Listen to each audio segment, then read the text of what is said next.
Welcome to the Etsy Conversations podcast, featuring inspiring interviews with Etsy shop owners, hosted by Ijama Elazu. Hi, and welcome to another episode of the Etsy Conversations podcast.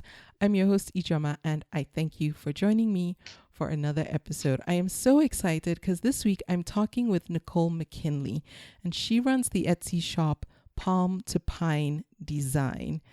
And she has what I think is going to be a really inspirational story for just about anybody who listens to this podcast. So Nicole, thank you so much for being my guest on the podcast, and welcome. Hey, thank you. I am super excited. I am too. And so before we get into it, because I have a ton of questions for you, can you just tell us about yourself and how you first discovered Etsy? Yes. I'm Nicole Mckinley, owner of Palm to Pine Design. And when I renamed my business, I didn't realize it was such a mouthful for people to say. And I love to listen to everyone try to make sure Palm to Pine Design. Yes. But I started my business in 2013, just shortly after my daughter was born. And I had her, and I was really set to be an great mom, and I thought it was going to be so easy. And then I had a kid and it was different. I was like, oh my gosh, this was a lot. So I was all set to go back to work and at a 9-to-5 day job, and just I couldn't leave this little baby. And so I also couldn't just sit at home though. So it was kind of a weird transition period for me. And my cousin, she has an Etsy shop, and we were chatting one day, and I was just saying, man, this gig of being a mom is not what I thought it was going to be. And I can't afford to send her to daycare because I don't make enough, and I can't just sit at home and stare at my curtains with this tiny baby. And so she's like, why don't you open an Etsy shop? And like, well, I guess I could probably do that. So I am totally self-taught. I used to, back before I opened my shop, I would design in like PowerPoint. I could make some pretty cool things in PowerPoint to toot my own horn, but I got Corel Draw is what I use, and I just started learning, and I went to parent baby classes with my daughter, and I started making like nursery birth prints because I had a newborn. So that's just kind of what we did. Yeah. And then my business just expanded as the kids grew older. So my best friend, her daughter was turning 1, and she's like, well, you're going to do Evie's birthday party and you're going to make the invitations. And I was like, oh, okay. Like she had that natural transition. I'm like, that's a great idea. I guess I should do that.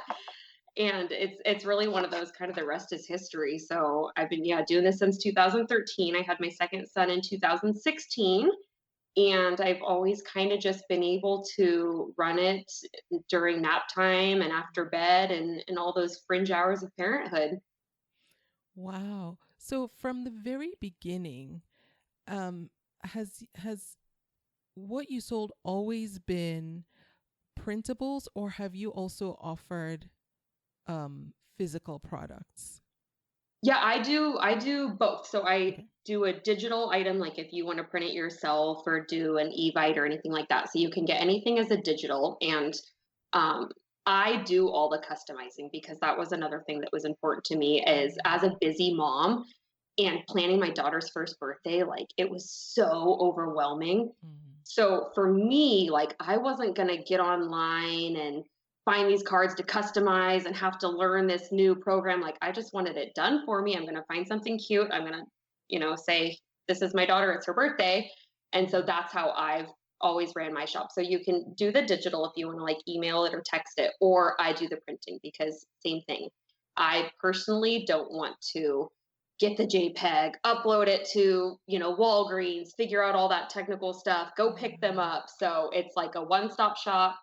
And my goal is always to just make it very easy for the busy parent, because especially in those early years, like you're still figuring out how to be a parent. And now I Right. have to plan a first birthday party with all this pressure. And Yes. it's a lot. So, yeah, that's kind of now my kids are 4 and 7, but I still have always kind of done it the same way. Like, I just want to take something off the parents' plate. So I do the printed cards, they mail straight to you, and all you got to do is put a stamp on them and send them back out. But Oh wow. Okay, nice. I like that. One of the things, because I know like if you go on YouTube and you Google what can I sell on Etsy, yeah, some of the most popular videos are the printables, and a lot of the videos will talk about how you can just set it and forget it.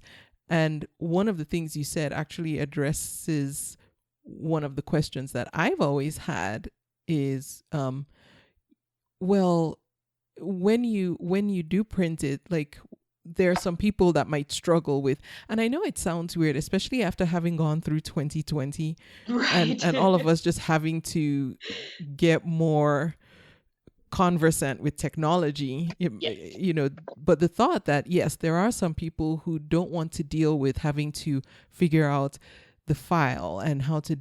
download it, then open it, then print it, or, send it somewhere else, and what have you.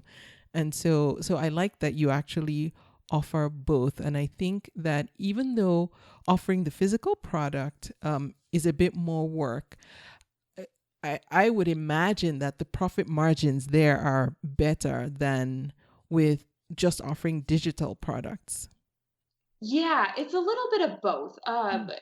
Because so the way that I sell my products, I have the digital file, and then you can purchase the cards like in a set of 15 or a set of 25. Mhm. And when you kind of start doing the amount of time it takes me to print and cut and package and then the postage, um, the small parties obviously aren't really my money makers. But when I do get, someone that orders 50 or 100 invitations, Mm. then yeah, the margin is a lot nicer. But sometimes the digital files are just really nice because I could just finish them up, send them off, and it's a pretty quick process on those. Yeah. So they both have their pros and cons, but I get a pretty good mix. Okay. I'd say I do a little bit more printed than I do digital, but Oh. I definitely still do a handful of the digital ones every day also. Okay.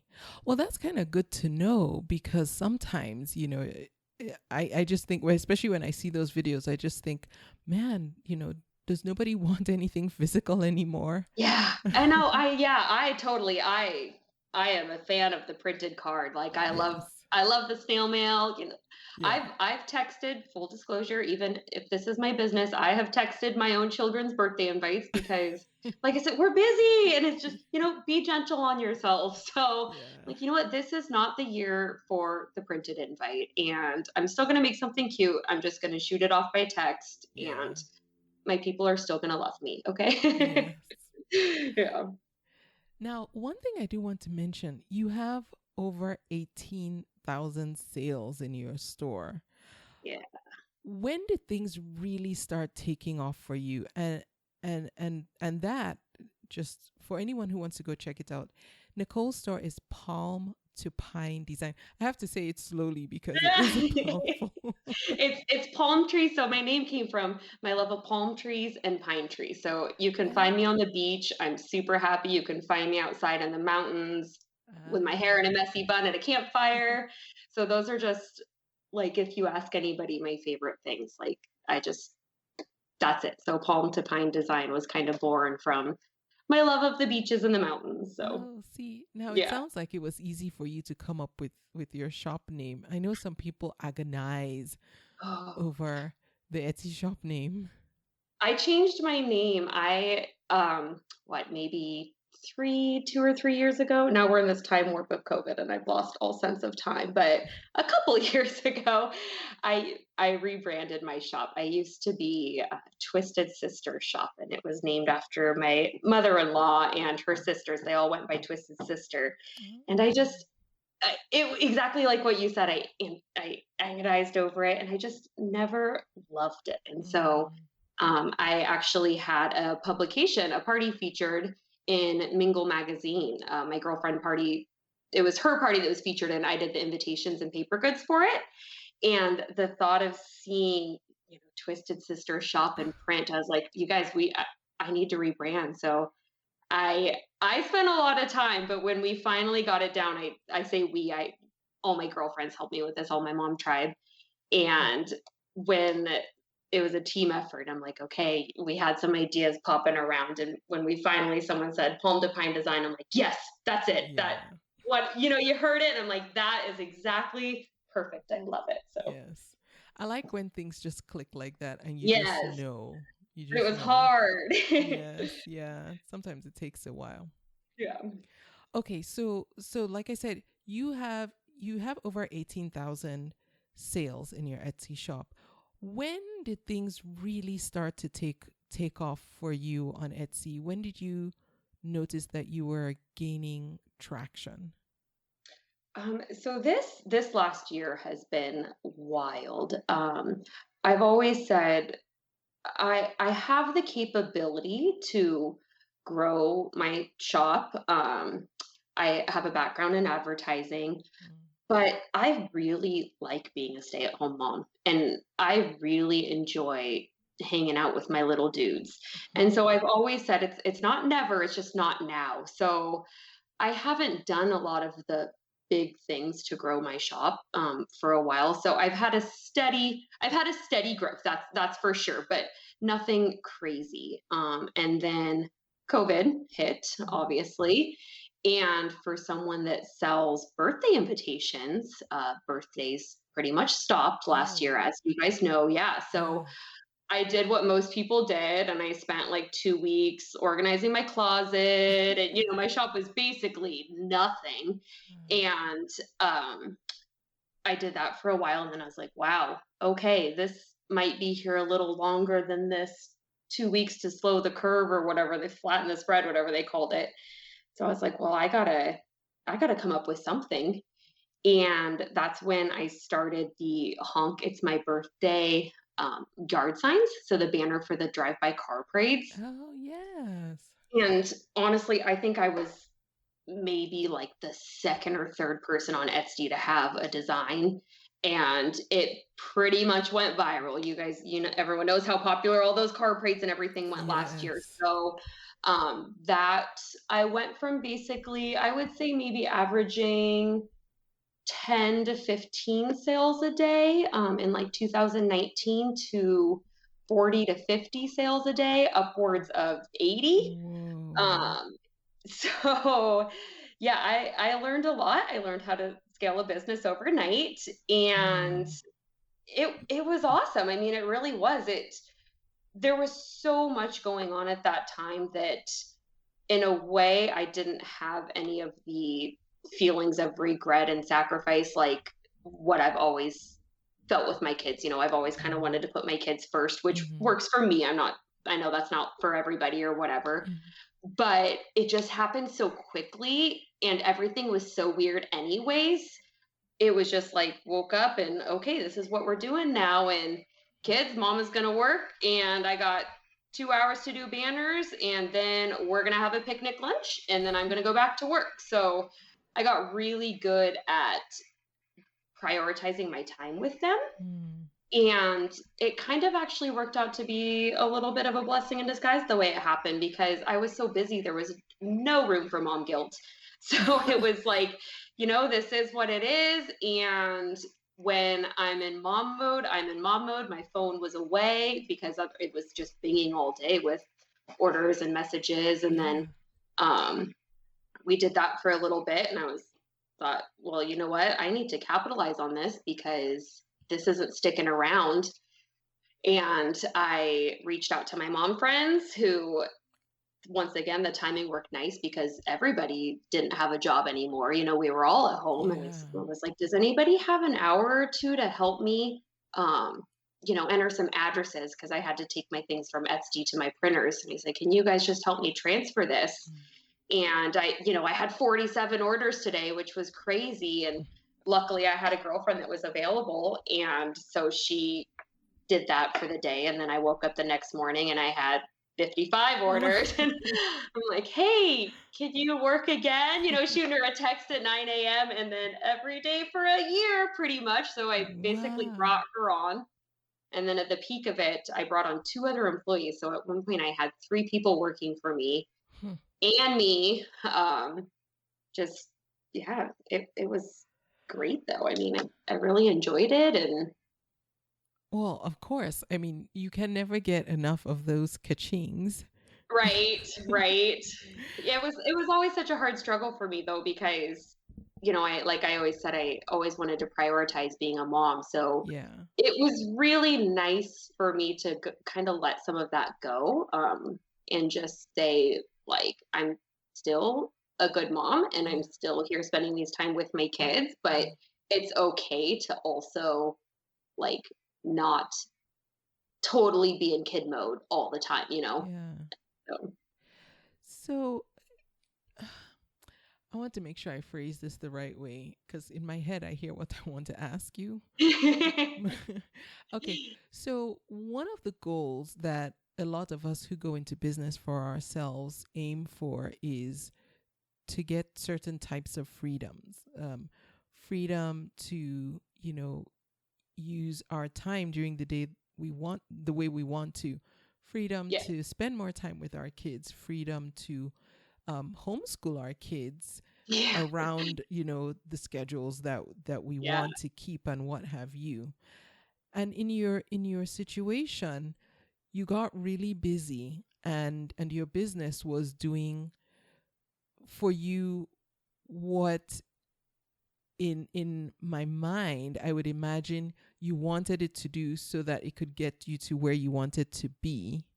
Yeah. um how, like, and this is the part where I'm struggling to think of the question I want to ask you. So essentially in my head I'm thinking, okay, I'm Nicole, I'm where I want to be, but now I'm busier. I have to grow this beyond what I imagined it would be.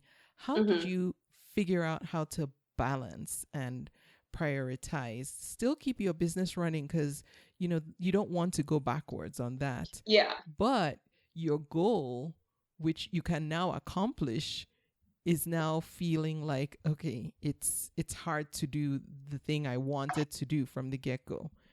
Does that make Yeah. sense? No, it totally does. I could I can hear your thoughts in my head too.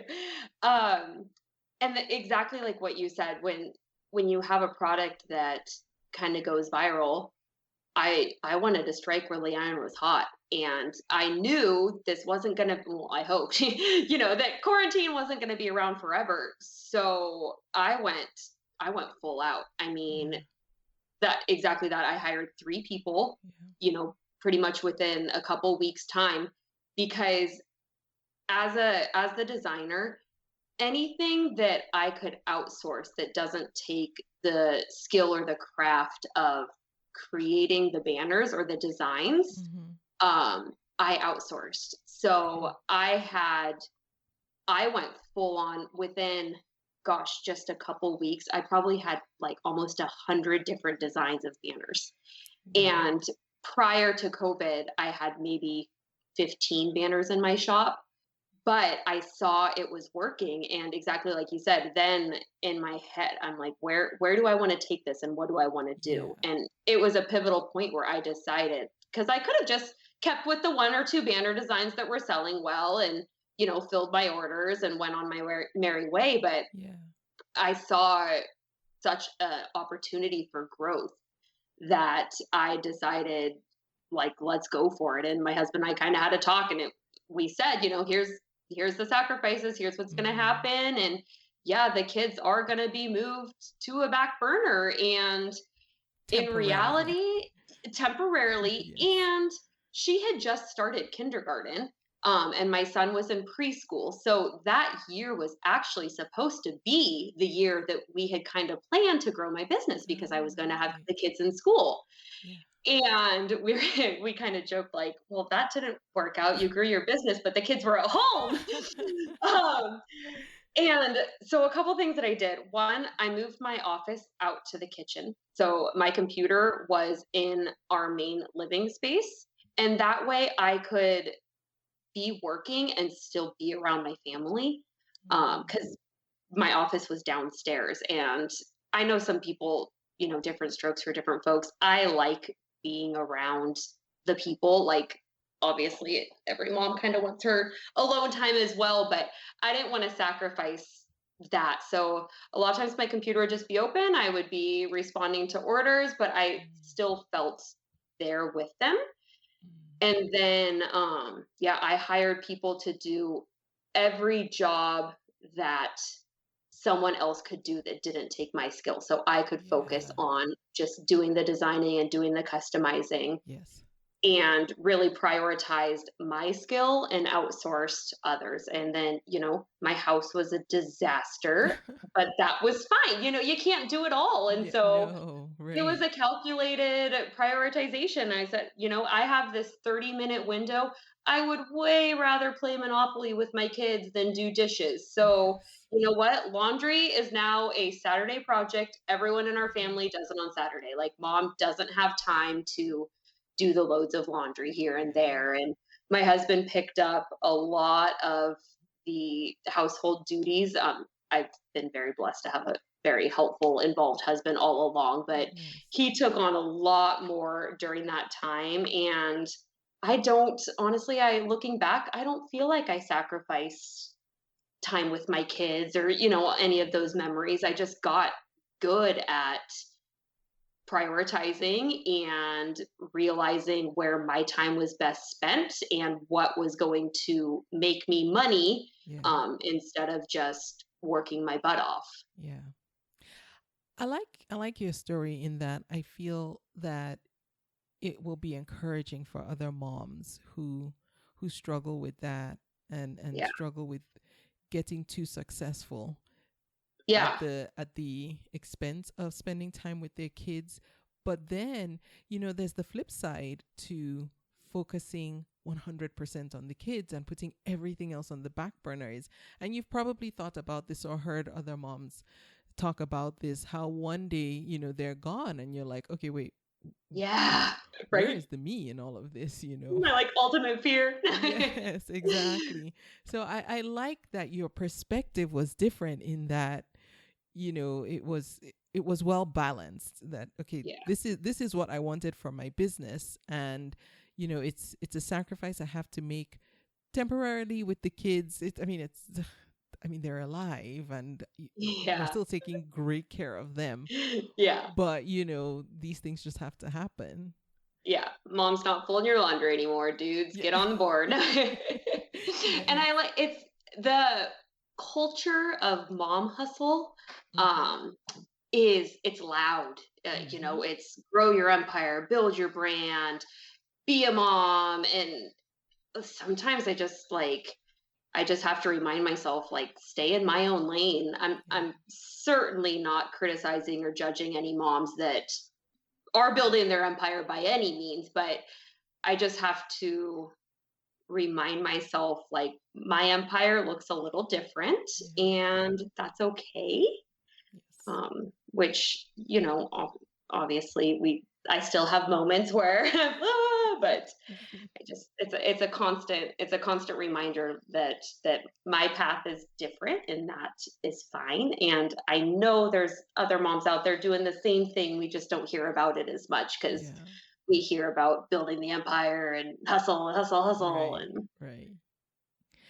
Now, speaking of things looking different, one of the things you mentioned with regard to the product that went viral was, you said you were probably like the second person to have that product on Etsy.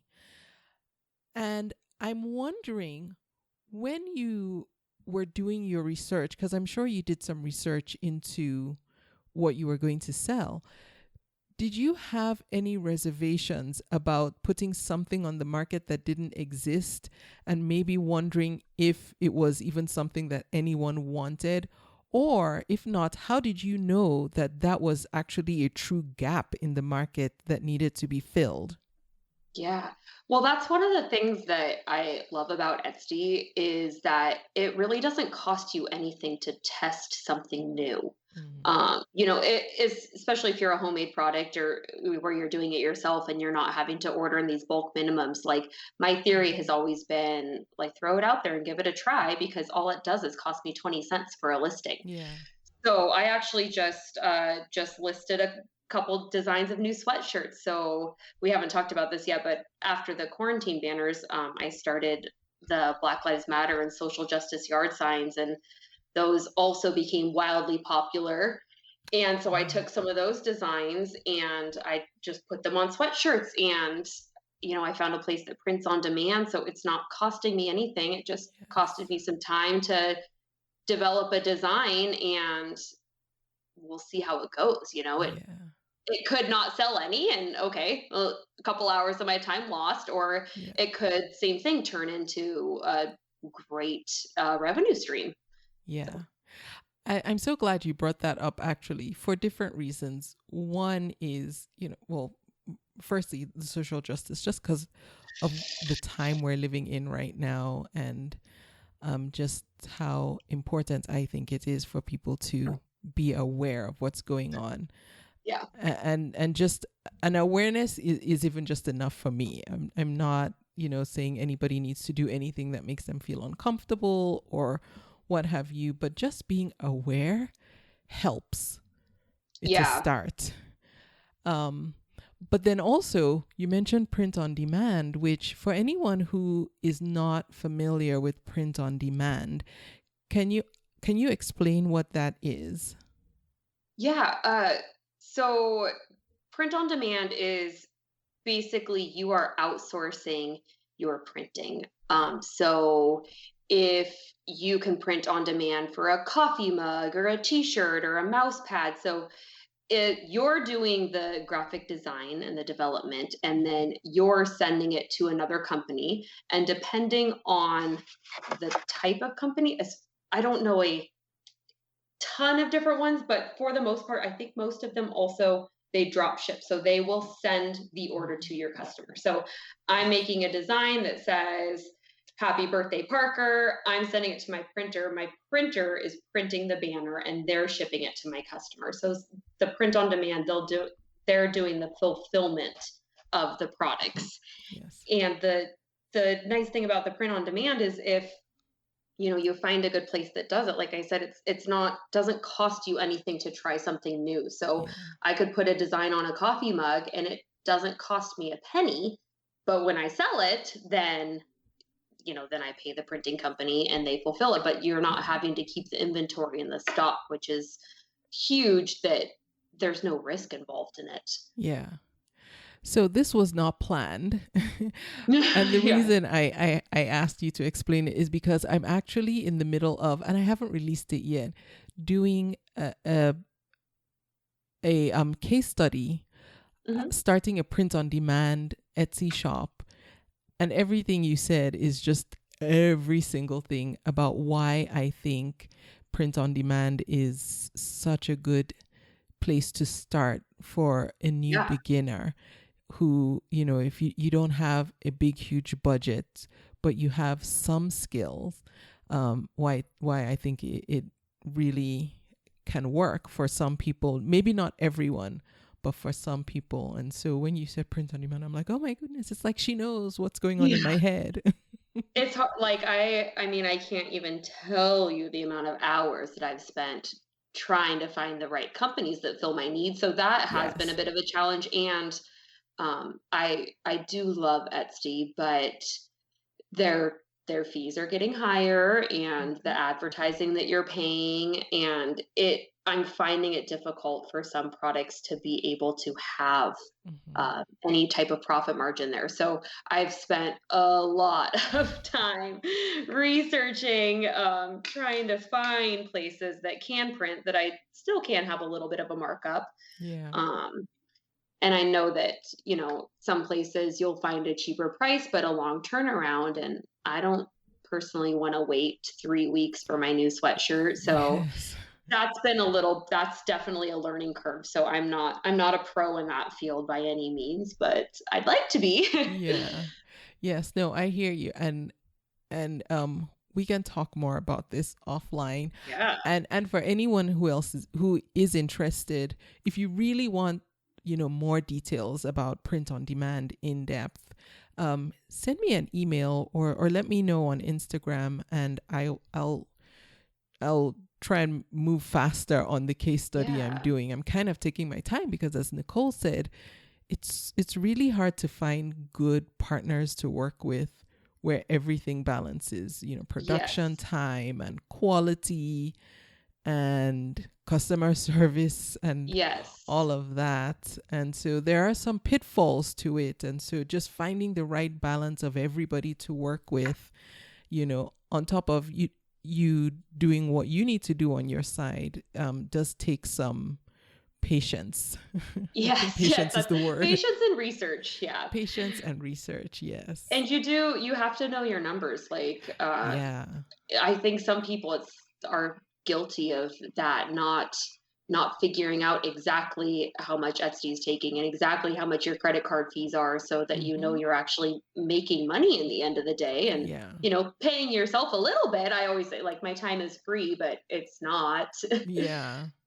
Yeah, exactly. But I think the what I think is encouraging is that once everything is all aligned and everything falls into place, and I know, from time to time there will be bumps in the road, but Yeah. once you get to, a comfortable place where, everything is all set, at least to some degree, oh my goodness, it's a beautiful working model. Yeah. The weird thing about the print on demand, and it's unusual times right now, but when COVID kind of first hit, I lost control of everything. So I wasn't able to check the tracking on a whim, because customer service is so important to me. I was having to go through my company, who was telling me, one business day, and then 4 days later it would get printed. And so that is another hurdle sometimes, that with the print on demand, is Yeah. that like I said earlier in the interview, I pride myself on being very quick and making things easy and fast for parents, that the last minute, or, oh gosh, I need a birthday banner and whatever. So Yeah. that was really difficult for me to have to say, like, I'm sorry, I don't have an answer. I'm sorry, I don't have an answer. And Yeah. so that was a little bit tricky, but like I said, that seemed to be something that I haven't dealt with too drastically before COVID happened, but hopefully that will kind of work itself back out again. And then dealing with the customer service, because, I'm sure when you were in the throes of it, you were probably thinking beyond just, well, first and foremost, you want your customers to get what they ordered and to be happy with it. But then we also know that there's the risk of feedback extortion, if you will, where, Yes. people might take advantage of a situation like that and either, ask for some money back or all their money back, or put you at risk of getting negative feedback. Did Yeah. you find that to be an issue? And if so, how did you work around that? that that was one of the moms that I brought onto my team, basically full time. Once again, that was kind of a COVID thing, but just I was dealing with, UPS delays and so many things that were out of my hands, Yeah. whether I was the one filling a product or not. I do all the printing in-house here for my stationery and invitations and stuff, but once it's out of my hands, I don't have control over it. And people don't always remember that. And so I definitely did have some mad people, and I really just I try to, empathize with how they're feeling, especially during that time when, I was supposed to have my kid's 6th birthday party, and she's crying because her friends can't come over. And now I just ordered this banner, and UPS says it was supposed to be delivered yesterday and it's not here. And it's like, hey, I'm a mom too. Like, I'm so sorry. I understand what you're going through with your daughter. And, I feel you. So I always, my friend that was helping me send messages, my customer service motto is basically like, everyone's my best friend.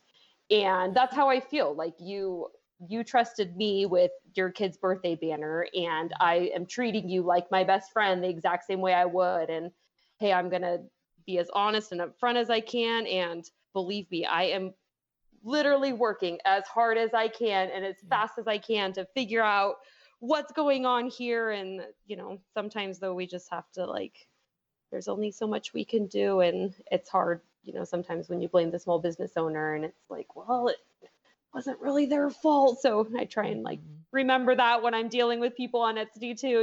It's a small business and you supported a small business for a reason, but that also means you're getting the customer service of a small business. And, I really do care about your order, and I do care that you're happy, where something like Target, oh, okay, I'll send you a new shirt or whatever. And, it's like, no, I very much care about every single one of my orders and every single one of my customers. And that's very important to me. Yeah. Yes, I know. And that's part of running. And for us, not just a small business, but being on Etsy, a platform, a marketplace where people come for more personal engagement with who they're doing business with. And so, it's a bit more, it's a bit weightier than I think some other platforms.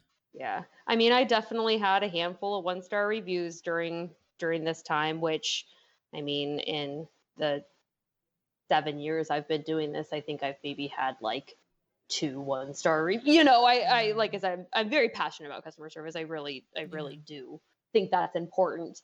Yeah. But that hurt, and then you saw it left my house on April 3rd. I'm sorry, it's April 20th and UPS lost it. I put it in the mail and but if I could hand deliver it, I would, I promise. Yeah. Well, can I ask, so now we know that with the star reviews, they balance themselves out.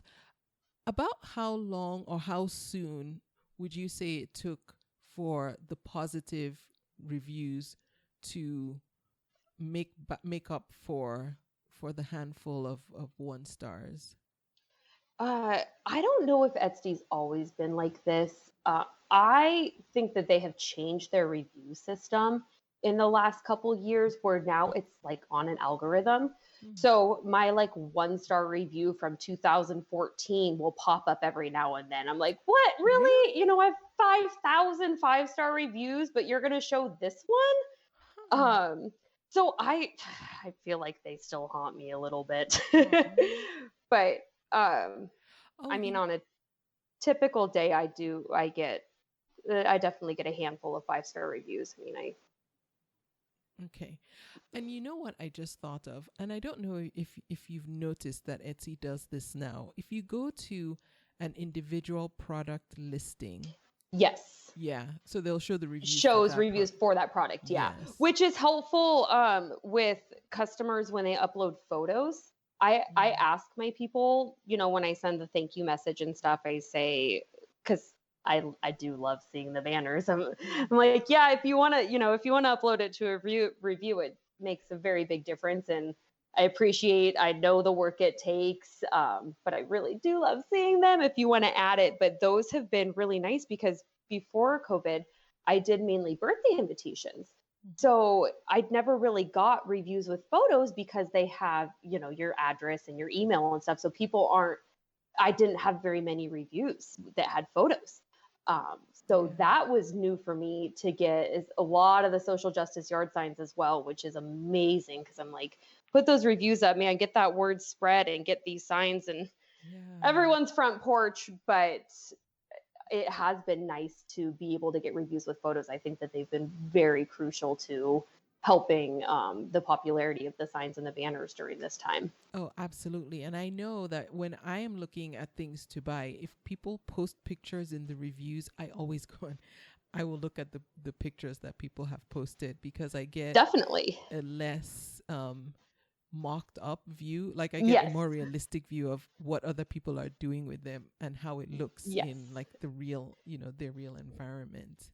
Absolutely. Absolutely. And now Etsy has the video feature. I'm not sure if it's still a beta or not, but I think everyone has it now. okay. Yeah. Yeah. So I've been trying to get photos up or videos uploaded to things, Oh but yeah. it's a little tricky because you can't do it from the app. So I have the video on my phone, but then I have to upload it to my computer, and it's a Yes. little I'll tell you a clunky quick still. trick, which isn't really a trick. It's just so if you go on your phone to And Etsy, but request the desktop. yeah, Yep. I just figured that out. Thank you.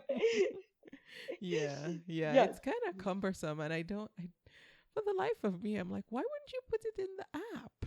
I know. I should let you finish that thought for someone that just listened to this and went, wait, how do they do it? Oh, okay. So you you cannot upload the video in through the Etsy app. But if you go into your web browser on your phone and you pull up the Etsy website and look at it, just pull it up as the desktop version, not the mobile version, and then log into your shop manager, you'll be able to upload it on your phone using the desktop version of Etsy in your browser. Yes. Very nice trick. Yeah. Took me a long time to figure that out. Yes. And I did not come up with it. I wish I could remember where I heard it. I heard somebody else say it on, I think it was a YouTube video I was watching, and I was like, oh, that's brilliant. Yes, Yeah. of course. Yeah.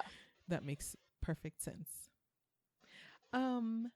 You mentioned that in your thank you message, you'll um solicit feedback, for when they get it.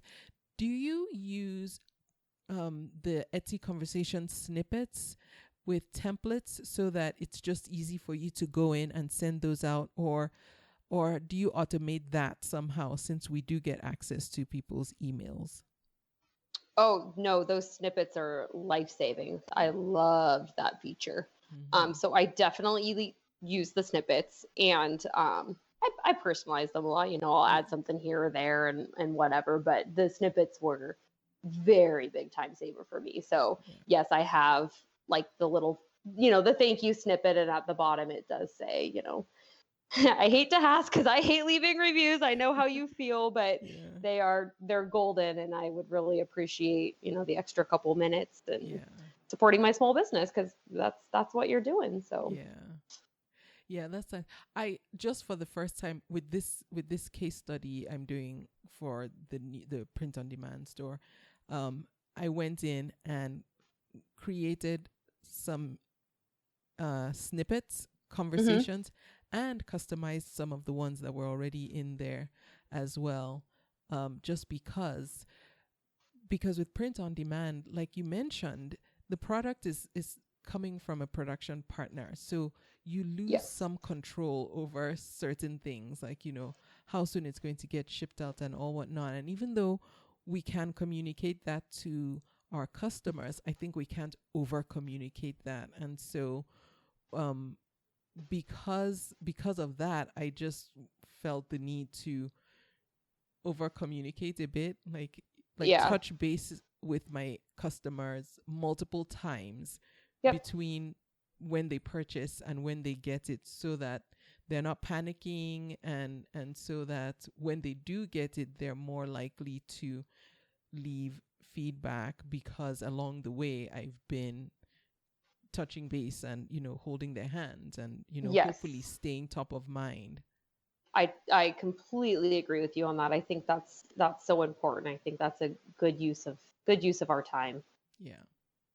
And speaking of time, how do you manage your time now? What does a typical day in the life of Palm to Pine Design? See, I'm testing myself with that. You're good. It's almost rolling off your tongue. I do the majority of my work in the evening after my family goes to bed. So my husband, he gets up for work at 4 a.m. So he actually goes to bed with my kids at night at 7, 7 or 8. And then I start working at 7 or 8.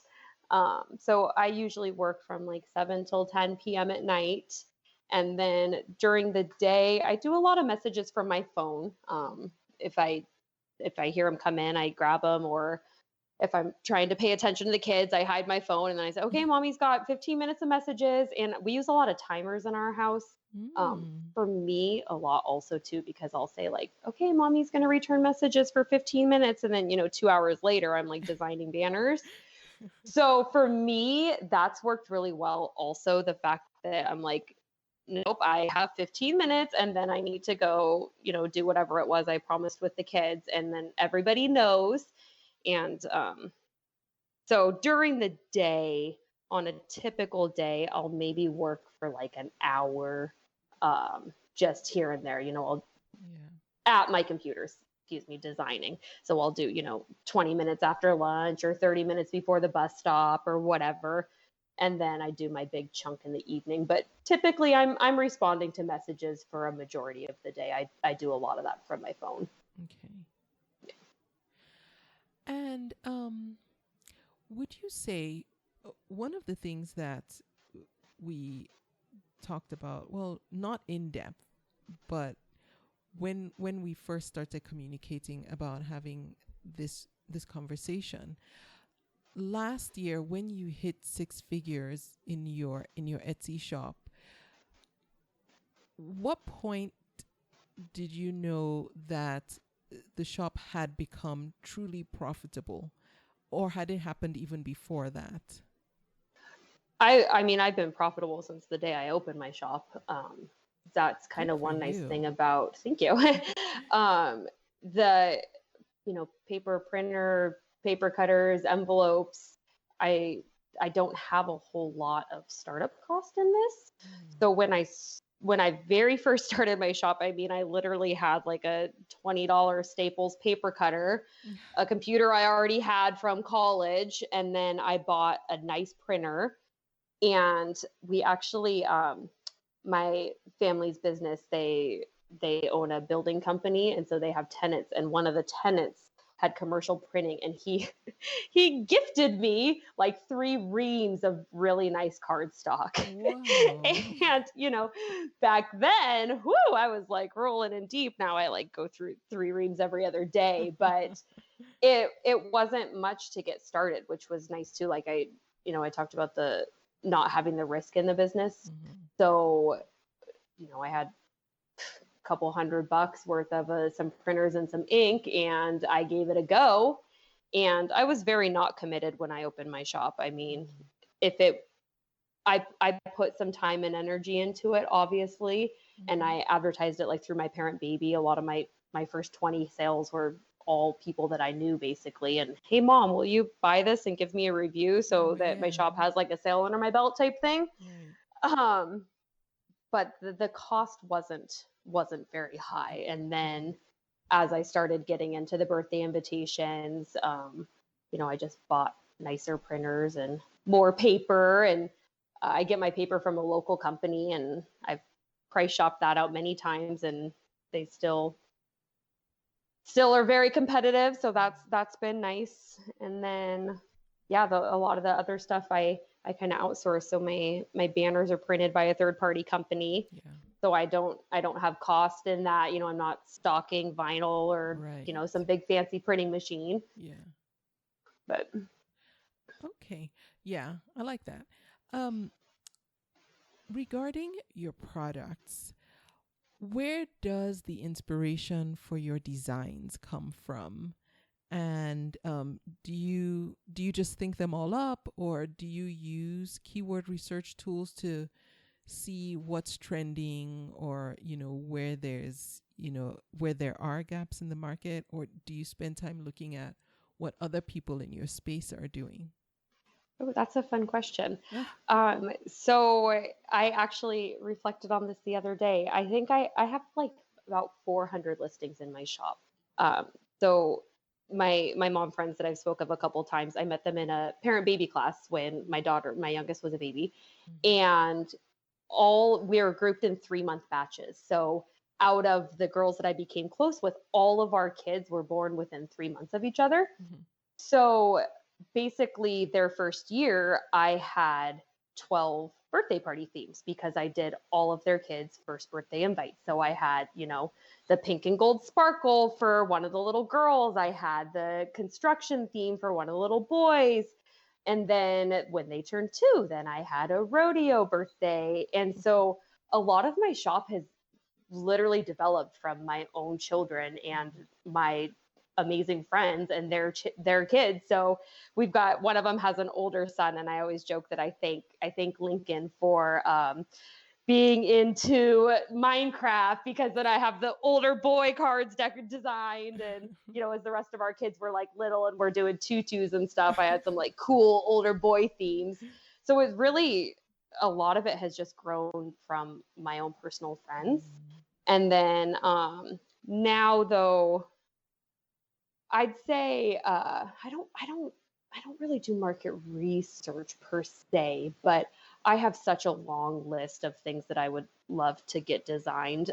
So I do keep up a little bit on trending designs. Like 2 years ago, the Fiesta was so popular. So I had a couple like Fiesta themes. And this year I'm finding like the jungle, the tie-dye and the gingham.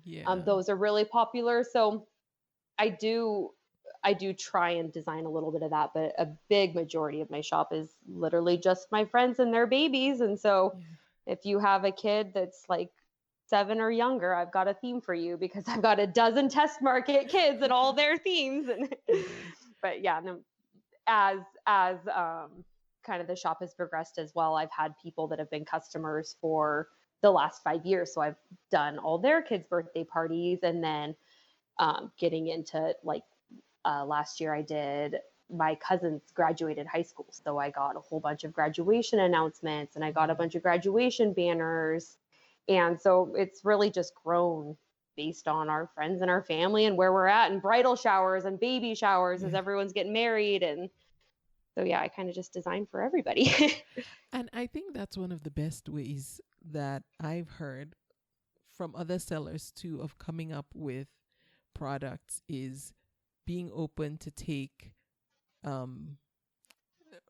recommendations isn't the word, is it orders, ideas from people, where somebody comes to you wanting something, and then creating that, and invariably there's always a bigger market beyond that person who is also interested in that theme or that style, which you personally, as just one person, might not have thought it up. Yes, very much so. And this is another funny thing that kind of happened this year. We've talked about like prioritizing my time. I started turning down all kinds of custom orders, which I used to always make, because my time is valuable. And I had to say to myself, like, it's going to take me an hour to design this banner, and then I'm going to have to get feedback. So it's not going to be something that I completely design, because I'm going to be taking this customer feedback. So it might not even be something aesthetically that I love. In that hour, if I just sat down and designed based on like what I wanted with my vision, I could probably make 2 or 3 banners, and it's a lot better use of my time. So I kind of stopped doing a lot of the custom orders, and it was very freeing, actually. I'm very glad. Yeah. That just goes against the grain, because, if you listen to the general wisdom, I guess, on Etsy and how to grow, there's a lot of preaching about customization and doing custom orders, because then, you can, for one, charge a premium, and then 2, grow your product lines. But in your case, it was the reverse. And I did that. I did exactly that for 5 years, and I have 400 products on there now. So I've got a lot of the bases covered. And the time of the back and forth with the customer to get the design. And I mean, I still definitely do them, especially if they're, people returning to my shop. I'm never going to turn a returning customer down, but I have had to be much more protective of my time. And that's one of the things that I've had to say, like, thank you so much for looking at me. I'm so sorry. And I actually, speaking of those snippets, I have one that said, with this crazy homeschool quarantine life we're living, there's just not enough hours in the day. And that was really the truth. Like, I just didn't have enough time to sit and do custom designs. And once I kind of started saying no to them, which felt wrong because exactly like what you're talking about, everyone tells you to do that. It was like, oh, my time is so much better spent if I've got any extra window to design to just design what I want and the way that I want, and not have to send proofs to customers and get feedback. And yeah. And then I also don't do anything with like characters or copyrighted licensed things. Oh yeah. So that's a big one too, that I get a lot of requests for that, and like, sorry, I can't do a Elsa party, and I don't want to mess with that. I don't want to get copyright infringement. It scares me, and I know there's a lot of people on Etsy that do it and they've built their business around it, but yeeks. Yeah. Well, that's so interesting, because for the most part I thought, and I've seen those all over Etsy, but I always just thought it was the seller themselves, and I'm sure for the most part it is the seller, but I never really imagined that a buyer would come to Etsy with the request for something that, but I guess it makes sense. I mean, I get a lot of it. Most people don't know this is all copyright infringement or licensed, or you need a license to recreate works with those images or trademarks. Yes. And I used to have them in my shop, and I got Etsy had removed a couple of my listings for copyright infringement. And basically when that happened, I was like, nope, this is not worth the risk. Like, I just kind of stopped doing it now. So, yeah. And just to touch on that, because, I know that there's sometimes buzz in the Etsy community about them just shutting stores down with no explanation and no reason, which, and I've had people on the podcast who that was their experience. But in your case, did they give you a heads up? Did they let you know that they had discontinued a listing that you had, and why? Or did you just notice that it was missing and that's what you figured happened? No, they sent an email and they said that they had removed it. And then they said, like, if this was done by accident or, isn't valid, you can contact our customer support. And I'm like, oh yeah, I definitely can't use this Paw Patrol. So I wasn't going to argue about that. And I got a couple of them removed. And then exactly like you said, I heard these stories of these shops just being shut down. I'm like, oh no, that scares me. This isn't worth it. So I just I don't even tinker with it anymore. Yes. And for anyone who is wondering, there is no gray area on this, meaning that you can't use phrases, or you're not supposed to use phrases that say inspired by, Disney, or based on a character in, Paw Patrol or what have you. Yeah. Just don't even, because those names too, most often or more often than not are trademarked or copyrighted. I mean, maybe not just the name Elsa, because it's, a real person's name. But if you were to use Paw Patrol side by side next to each other, I'm pretty sure they could have a case against you. Yeah. And if you're using Elsa with an image of Elsa, why would you use that keyword if you're not using Elsa? So it's not worth it for me. Yeah, it's not. And don't try to get clever. It's exactly. Yeah. So let's talk about how you promote your Etsy shop. What do you do? I mean, before we even talk about promotion, do you at this point need to do much promotion, or do you think your shop has gained enough momentum where the organic traffic is good enough? I spend a lot of time on Pinterest. I hit 1 million views this year. Woohoo! I think that's the best use of my time. The social media, that's a tough one for me. I think that a lot of times, like Instagram and Facebook are rabbit holes, and it's hard because I don't just want to post and ghost, as they say, but spending the time engaging, and everything that I do, I ask myself, like, is this making me money or is this frivolous? And this year, I definitely cut back on the amount of like posting and stuff that I'm doing on Instagram. Yeah. It's very time consuming for me. I know a lot of people have like the key to that unlocked and they're scheduled and all that stuff, but that was one of the things I kind of let go. I'm like, if I'm going to spend 15 minutes doing this, I'm so much better off spending 15 minutes on Pinterest. Because it's a link that stays there forever. It gets people back to my shop. And I think it's a much better use of my time personally.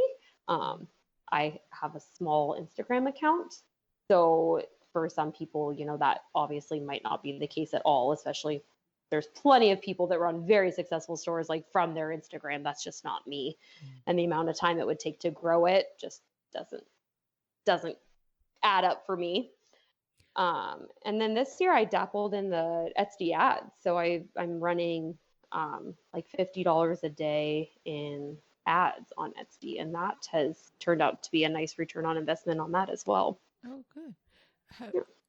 Do you have, and this goes for both Pinterest and the Etsy ads, and I like that you've streamlined it down to two things, and that you're focusing on those, because I think sometimes we do get carried away with all the ways we can promote, and then we end up not doing any of them quite to the best way that we can. So do you have a specific strategy that you use when it comes to Pinterest and also with Etsy ads? I haven't used Etsy ads in a while, but I understand that they've changed. I think it was 2019 where it's more restrictive around what you can and cannot promote. Is that right? This is the first time I'd ever used them. Oh, yeah. Okay. Because like I was always kind of just okay with my shop being the size that it was. And when this year happened where it's like, no, let's strike while the iron's hot. Let's invest in the money and do this or whatever. So it was literally 2 or 3 clicks, and I just picked my budget. I picked some of my top selling banners, click, click, click, and go. And then that is one thing I do love about Etsy. I think they have really good analytics. So they have a really nice breakdown of how much you've spent, how many banners have sold as a result. And then that was another thing that's been a big change in my shop this year, that I became more conscious of my time, and I became more conscious of what products are making me more money than others. And I stopped selling a lot of the things that I used to do, like all the little table tent cards, and I'm only charging $10 or $12 for them, and no one's ever ordering 20 table tent cards. So the most of a transaction's $20, and it takes me 15 minutes to paper cut them. So when I run the Etsy ads, I found the products that I, have a little bit of extra cushion of return on investment on them, and those were the ones that I sold, that I chose to advertise. Okay. Oh, that makes sense. Yeah. And then it's worth it's worth the ad spend, because these are things that are actually moving. Yeah, and these are things that I have a couple extra bucks in. That was a hard one, that when Etsy started their own advertising that they're doing, is I wish I had the flexibility to tell Etsy which products I'd like to advertise, because they advertise some of my weird things that take me a lot of time to print or fulfill, or some of the return print on demand products, like we talked about, my notepads. I don't have much profit in the notepads. Yeah. They don't take a super long time, so it's okay to not make much off of them. But when Etsy's taking 10% out in fees, then they're advertising the 15%. I don't have that in those notepads. So it's like I either raise my prices, or I'm like literally losing money if they decide to advertise it. So that's been a tricky one. So I like that when you run the ads yourself, you get the choice of what products that you want to advertise. Yeah, that's true. How about Pinterest? Are you just doing the share after you list, or do you have a strategy? Are you repinning and pinning and doing the Pinterest? What do they call group boards? Oh, I heard that group boards are not a good thing anymore. Really? I don't know. That has Yeah. changed? Yeah, I've heard that on a couple of the Pinterest podcasts, but don't quote me, do your own research. But yeah, I have heard that on those. So I don't do those. I never really did much anyways. I got kicked off too, and I stopped. Did you? I did. I didn't know what I was doing, or I didn't know what I was doing to begin with, and then I got kicked off. So I was like, I'm not even bothering. Yeah. I definitely pin after I create a new product. Okay. And a lot of times my computer will be a little bit slow. So sometimes when my computer is like buffering to open a new design, I will try and pin one or two things. And then I use a program called Tailwind. And that is amazing. So you can, kind of like we were talking about scheduling the Instagram or whatever, you can schedule out pins. So I have like 20 pins a day that post on Pinterest, and they're just like my products. They're come from my blog, from my website, and then from the Etsy store as well. So I have traffic headed in a couple directions. And then a lot of times, like if I get to the bus stop early and I've got a couple extra minutes and it's just me, I don't have my other little guy with me, I'll try and get on and just do a couple live pins of some birthday parties or, other people's content besides just sharing my own. And that seemed to work pretty well. And the Etsy analytics definitely show that I do get a lot of my traffic from Pinterest. So. Okay. And so all these pins are going to your own boards, right? Yes. Okay. Correct. Okay. Yeah, Pinterest is still kind of a mystery to me. I mean, I will do and still do the pin it after listing. And that's basically it. But like you said, it's a machine that just keeps running. I don't understand it, but it works. Yeah. And that's what the Tailwind kind of takes a lot of that out of it for you. So it costs money to do Tailwind. I don't, it's like $15 a month, I think, but you can upgrade it, and it's called a loop board, and it will loop your pin. So I believe I have about 500, and it works its way through all 500 and starts again. So I have the looped boards in addition to the ones that I'm live pinning, in addition to the ones that I'm just kind of like scheduling out. So kind of a combination of a lot of things running.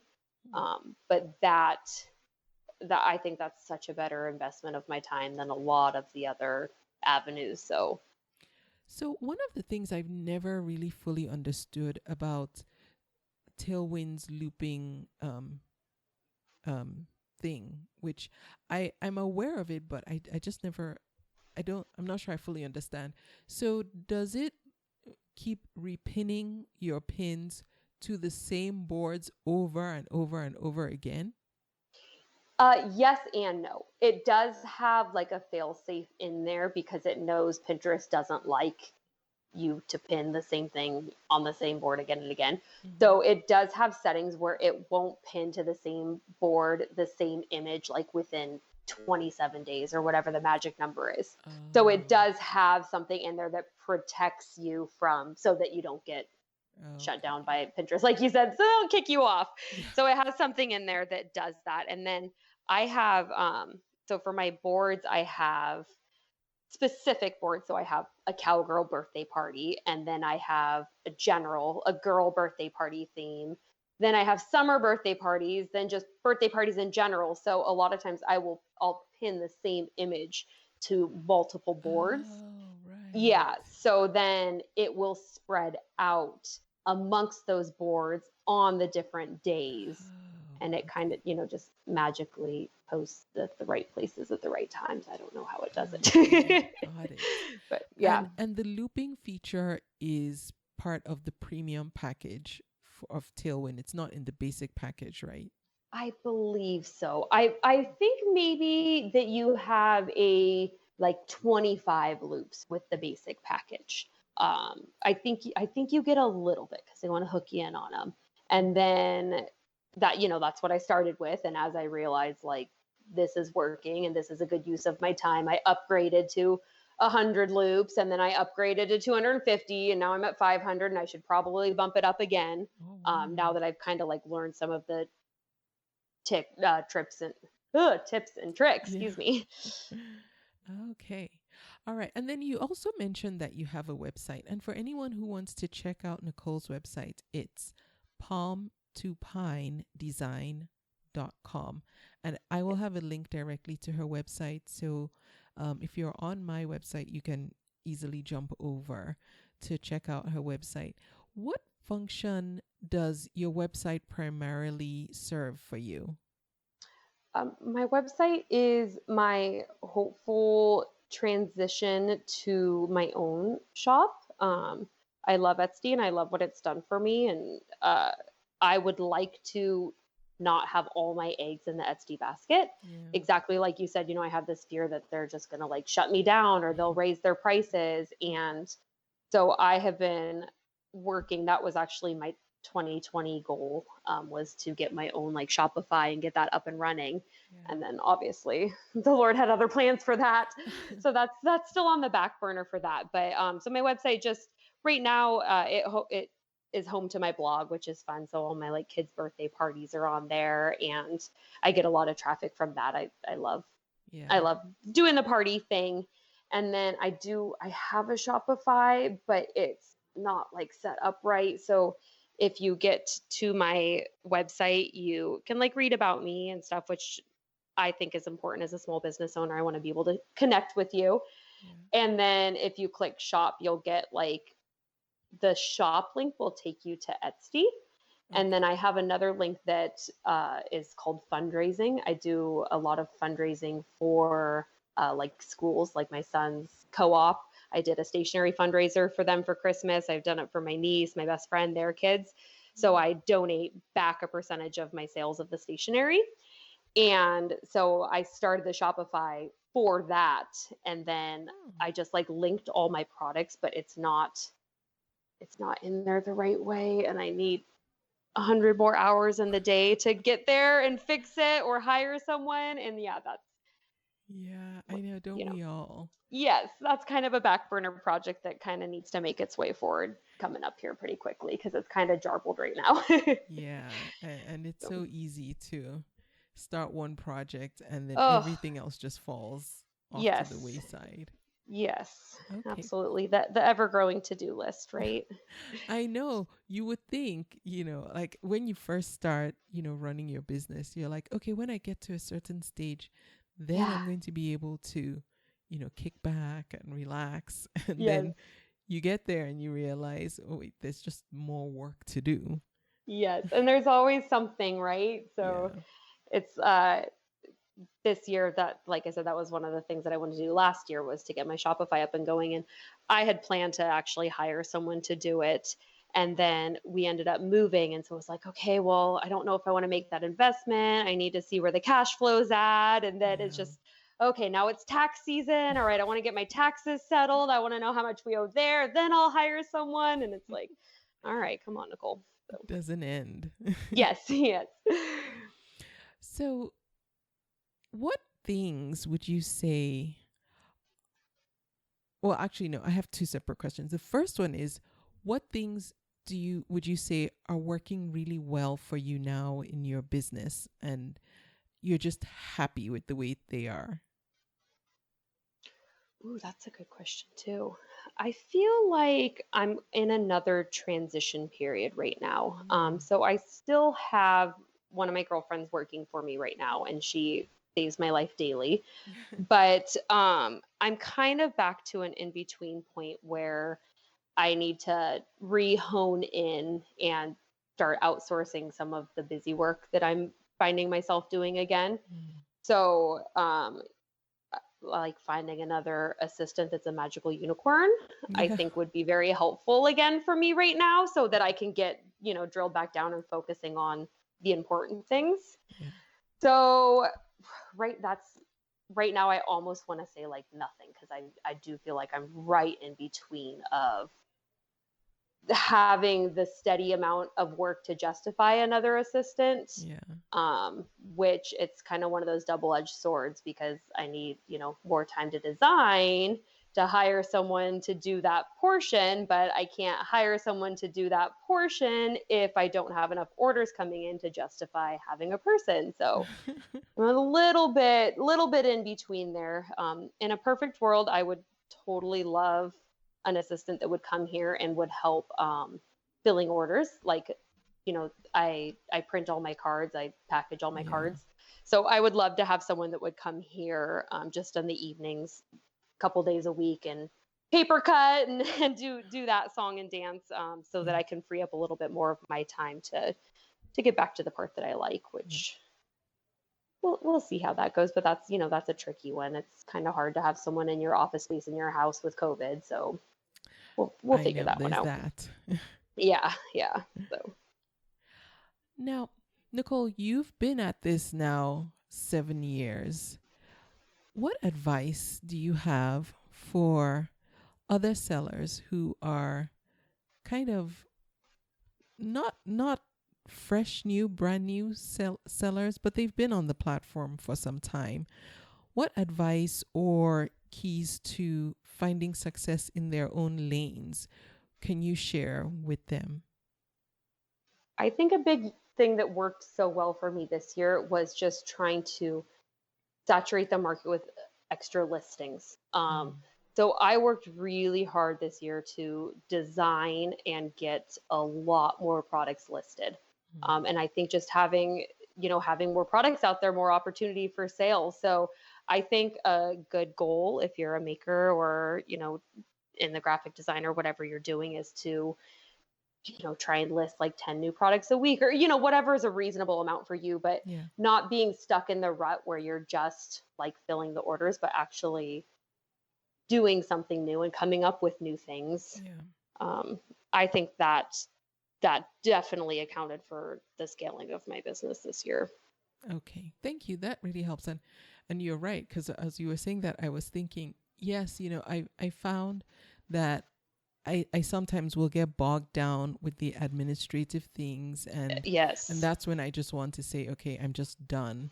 And then when I go back to creating, I'm like, okay. Oh, yeah. Yes, it's such a relief. It's like, okay, this is what I want to keep doing. This is why I'm dealing with all that admin stuff, is to make and this. It's hard too, because a lot of it, the barriers that we put up for ourselves, like me saying, the assistant's a magical unicorn. It's like, no, that person's out there. Like, that's just kind of an excuse of me not having enough time to find them. And that's like, oh, I've got so much other things. And it's just like, the lies we tell ourselves. Get on it, Because like you said, when you do it and you free up that time and you get back to the things that you love and the reason that you started the shop, then it's great. And are there any resources that help you in running your business? I know you've mentioned some equipment that you use and Tailwind. Any other resources that you find particularly useful and invaluable in just the daily running of your business? This is going to sound silly. I got a standing desk this year. I have my eye on one. Where did you get yours? Costco. I've seen that one. I mean, if it's the same.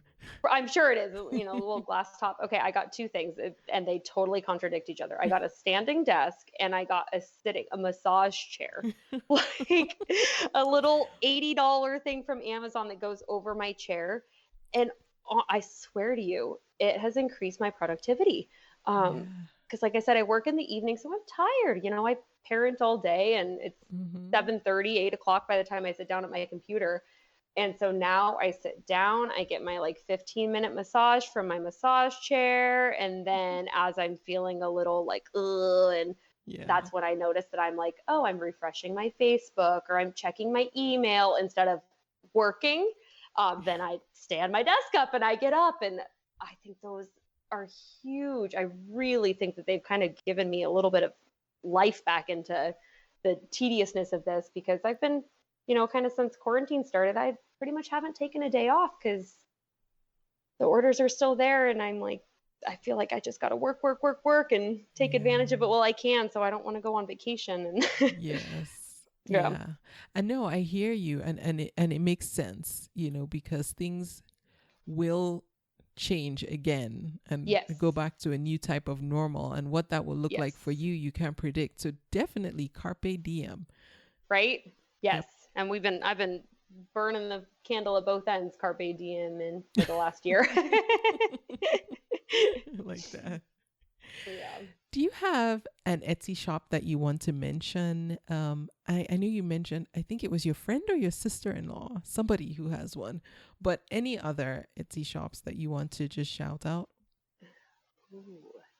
Who are some of my friends? So, what's funny? As I was saying that, like, I don't do a lot on Instagram. The ones that came to my mind are people that I've like developed relationships with on Instagram.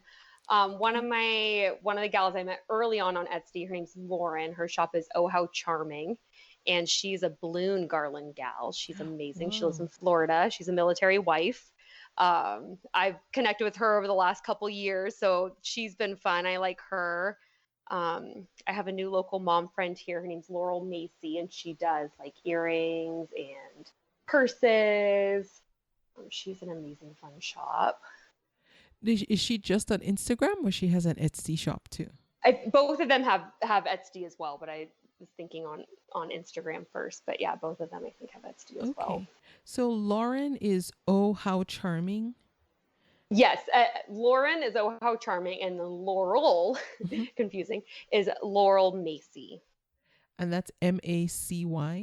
Yes, and she is about ready to have her third child, so I think that she might actually be putting her shop on vacation soon. As I'm giving her a little shout out here, but Okay. yeah, Lauren's amazing. She makes my like sales look like pocket change. Nice. Okay, good. So I will grab their Etsy shop links and put them in the show notes for this episode so other people can go and check them out. Yeah. Yeah. What is the best way for people to connect with you, Nicole, after this?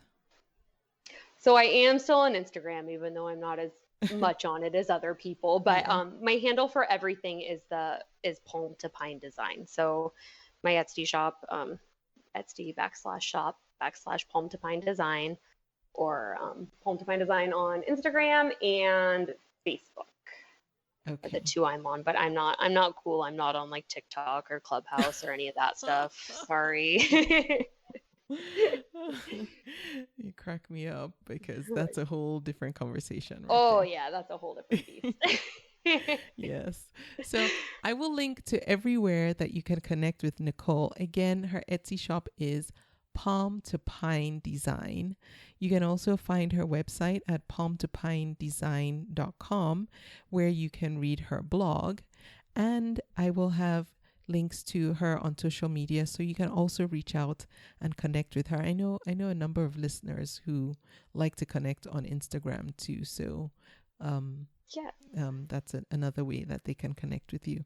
Nicole, thank you so much. I'm so curious to know what Palm to Pine Design is going to look like when this is all over, and how the new, well, what will be our new normal will look for Palm to Pine Design. So can we catch up again?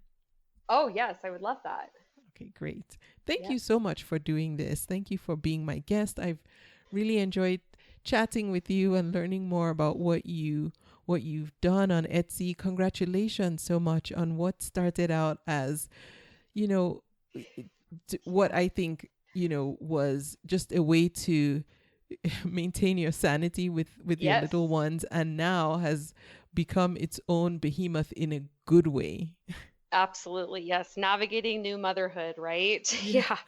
Yeah. I feel very, very blessed that this is the journey that this life has taken me on, because I would not have ever thought that this is where I was going to end up if you would have told me that. Right.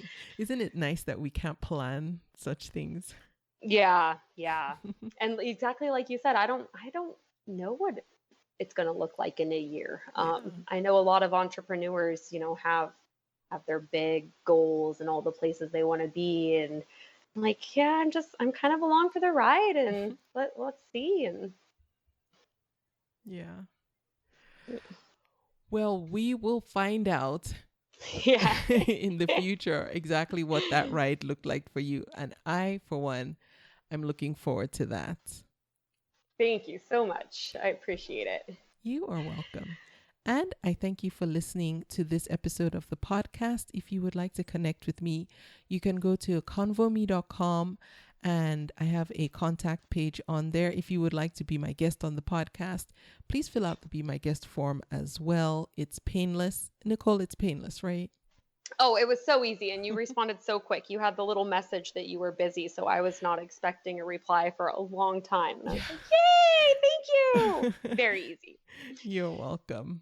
Yes. And if you're on social media, I think Instagram is probably the easiest social media platform. But even then, it takes a while. But you can connect with me there. Also, if you joined, and I only did this when this airs, it would have been a couple of months when I did this, but I closed down the Etsy Conversations Facebook group. And that's really just because I don't go on Facebook ever, really. Hardly ever. And I wasn't doing it any... I wasn't doing it any good service by keeping it open because I wasn't really in the community. And when I went to close it down, I saw a bunch of people who had asked to join the group. So I just want to apologize that I, was not in the group as much as I could have been. I just don't like Facebook. And that was the only reason. That's great. You realized it wasn't serving you and you weren't serving your people and your time is better spent building communities elsewhere. I think that's great that you did that. Yes. I would so much rather spend an hour and a half talking to a Nicole than in a Facebook group. Yes. And so closing that down for me just to me, it feels like it gives me more time to record more of these podcasts because they're more life-giving for me than spending time on Facebook. So for everyone who joined, thank you for joining that community. And for everyone who tried to join, thank you for wanting to be a part of that community. And I'm sorry. I really am. Thank you for doing what you're doing and getting more makers out there, though. So, thank you. Still nurturing it, just in a different way. Yes. Thanks, Nicole. That is encouraging. Yes. And I will be back with another episode of the podcast next week. Thank you for listening. You can subscribe to the podcast in iTunes, and while you're there, please leave a review too. Visit convome.com to leave a comment or feedback on this episode.